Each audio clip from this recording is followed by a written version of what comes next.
سلامونه او نیکې هیلې. تقریبا داسې جمعه مخکې زمونږ بعضې افغانان وروڼه بچیان ځوانان چې د بده مرغه د افغانستان را روان شوي او په بلغاریا کې په یو لارۍ کې هغه تاسو ته حادثه معلومه ده، په هغې کې تقریبا 18 کسان پکې شهیدان شو، څو نور زخمیان شو. نو اول د دې کورنیو ته د الله تعالی صبر ورکړي. بعضې ملګرو مانه ګیله یا داسې دغه کړې وه، ټلیفون مې وشو راته چې تیار په دې باره کې څه نه ویډیو جوړه کړه، ځکه غټه حادثه وه، واقعي غټه حادثه وه.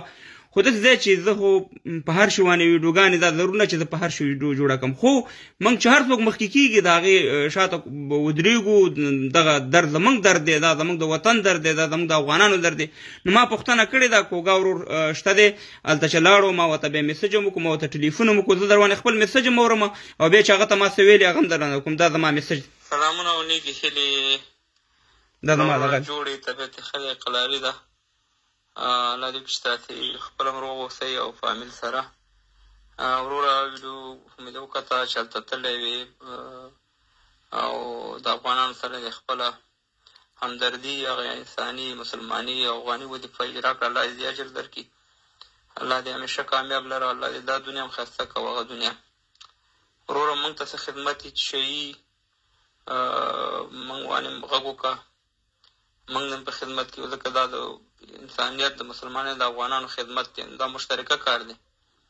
نو ته یوازې نه، انشاءالله چې هر خدمت چې شته ضرورت و ما ته بلکل ډاډه ته غږ کولی شي، میسج کولی شي، ټلیفون کولی شي او زه هم په خدمت کې یم.